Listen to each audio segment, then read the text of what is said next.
Sababu kanubagaw aw ni sɔgɔma nɛgɛ kaɲɛ 8 sanga ɲɛ 1 o tana gosira an fɛ yan waati kelen kanubagaw filɛ ni Lukman Sangare ale ka moto la Kalibɛnɛ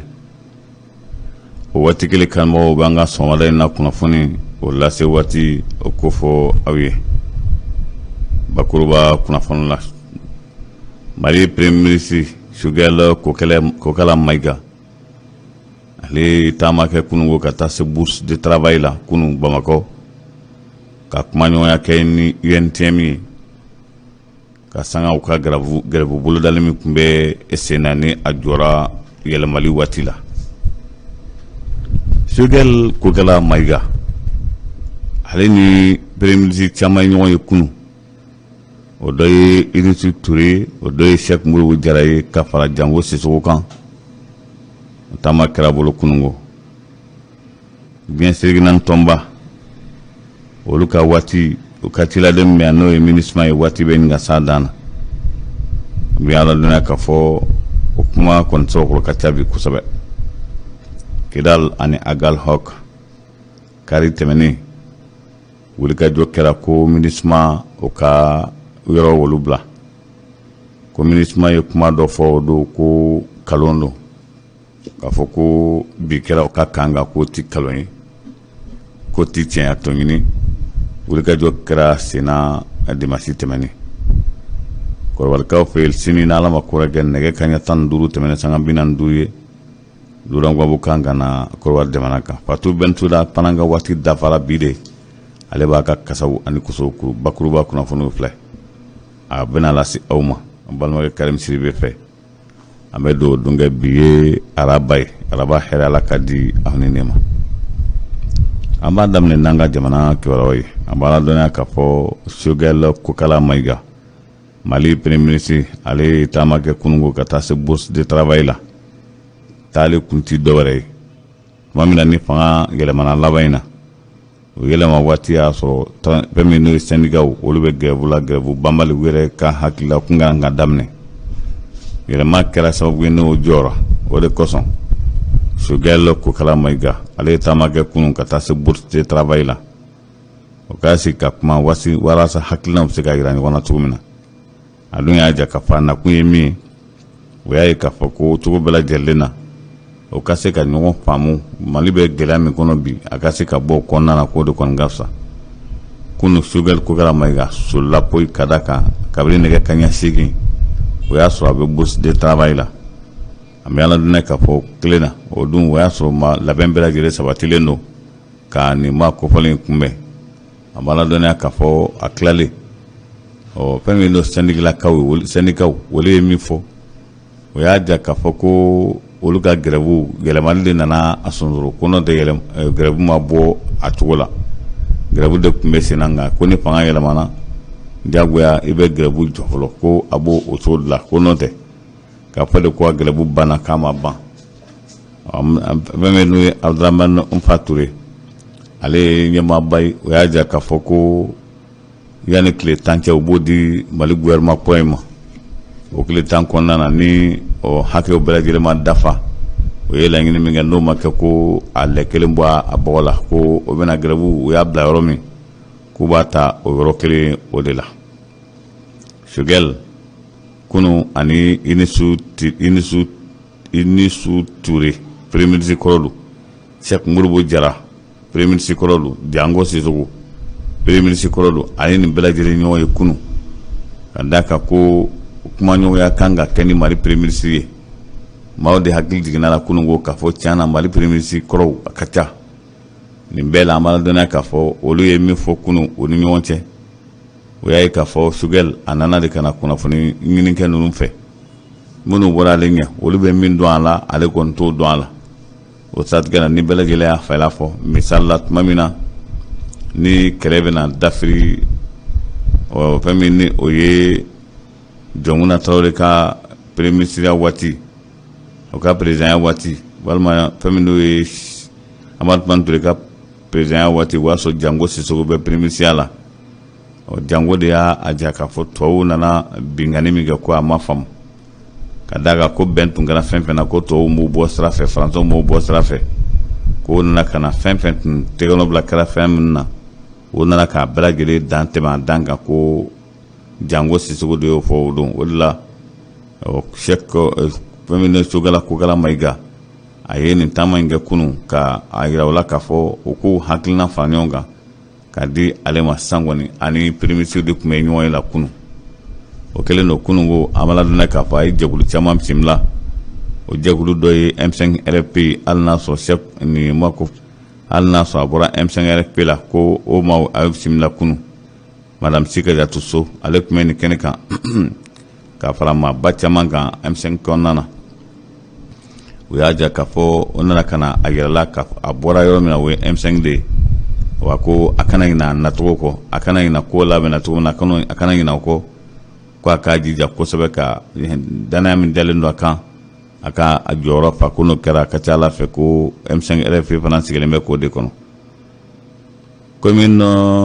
diɲɛ seligana tɔnba o ye ɲangili min walima o ye hakilina min ta ni juin kalo n'o sera dɔrɔn u ka maa mun bɛ a cɛladen bɛ yan n'o ye MINUSMA ye ko MINUSMA ka san o dafara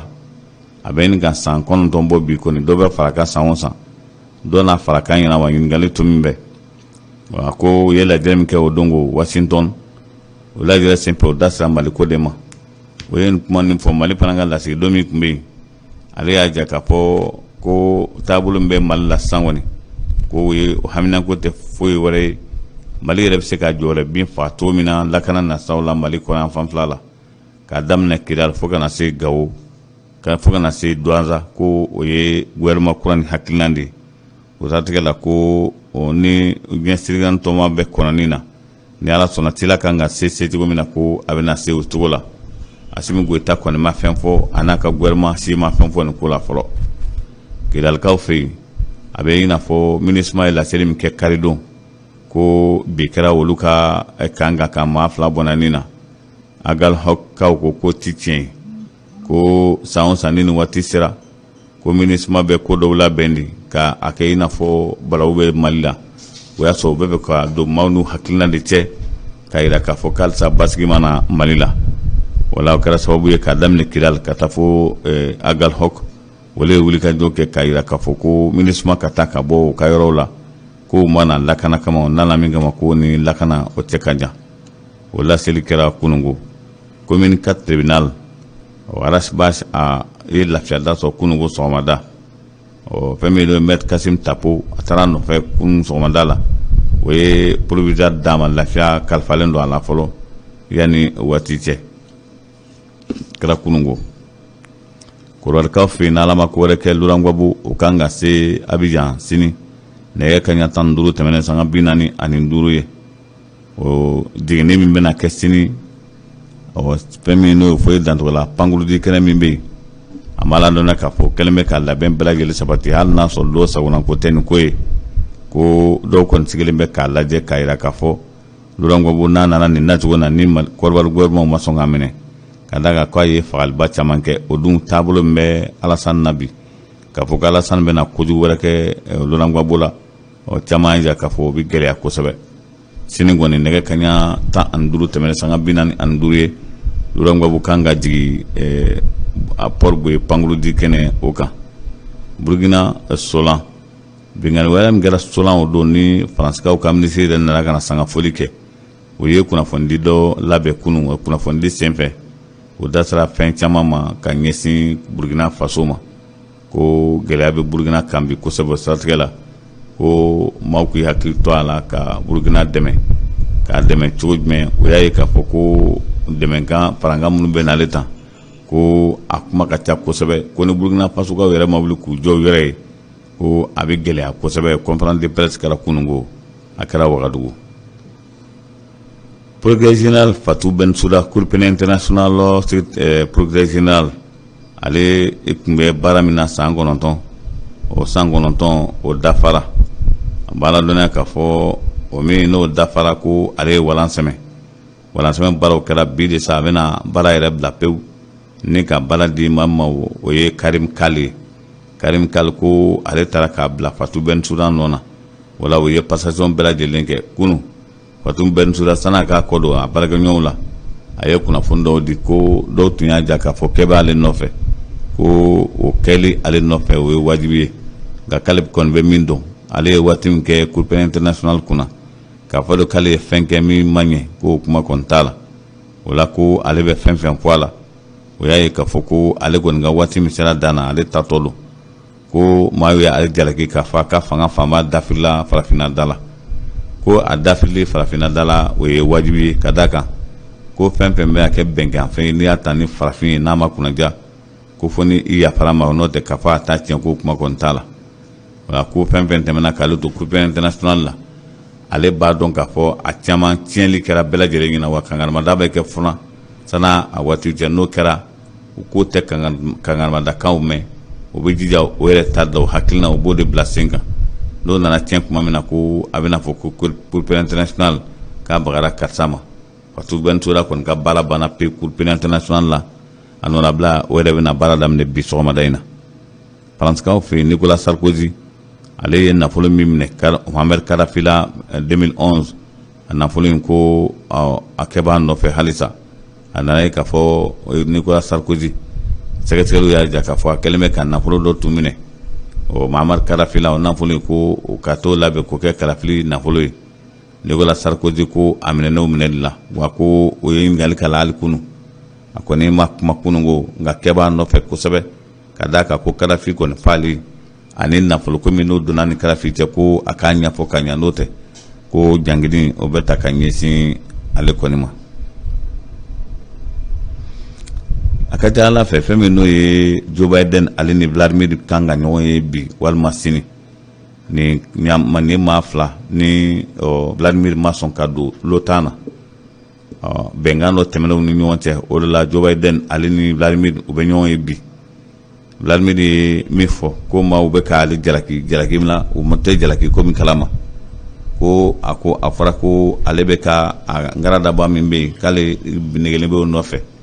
ko o tɛ tiɲɛ ye k'a fɔra fana k'ale ye kalafili kɔni namara ko ale bɛ min fɔ maaw ye ko olu dɔw u ka jamana kɔnɔdenw bɛnnen don kelen ma kana na ni foyi wɛrɛ ye bi de Joe Biden ani ale u bɛna ɲɔgɔn faamuya kɛ taabolo dɔw kan bɛnkan dɔw b'u ni ɲɔgɔn cɛ kɛrɛnkɛrɛnnenya la o kan ka kɛ bɛnkan misali la pankuru lihalaw ye n'o ye avion ye o tɛmɛni sanw fɛ ko taabolo dɔ b'a la a b'a ladɔnniya k'a fɔ ko o kɛlen bɛ sababu ye Rusi jamana a kɛlen bɛ ka degun dɔ lase kosɛbɛ diɲɛ sirigɛnna ni maaw ma ka d'a kan fɛn min n'o ye sanfɛla o caman ntara kelen b'a bolo ni waati in na avion tɛ tɛmɛ duguna fɛn tɛ tɛmɛ a ɲɛna ma bi tan o la ko a ka dɔ bɔ o siraw la n'a ma dɔ bɔ siraw la ko lamɛnnikɛw fana taabolo dɔ bɛ yen olu n'olu bila sen kan k'a bɛ gɛlɛya kosɛbɛ an bɛ ɲɔgɔn bila yan sɔgɔmada in na ne bɛ foli kura ko ɲɛsin an ma ka fɔ ye n'Ala ma ko wɛrɛ kɛ ɲɔgɔn sɔn n'Ala sɔnna ma ni kunnafoni kelen kɛnɛ kan bi su in na ni san ma a tiɲɛ o la aw k'an bɛn hakɛto b'a la salamu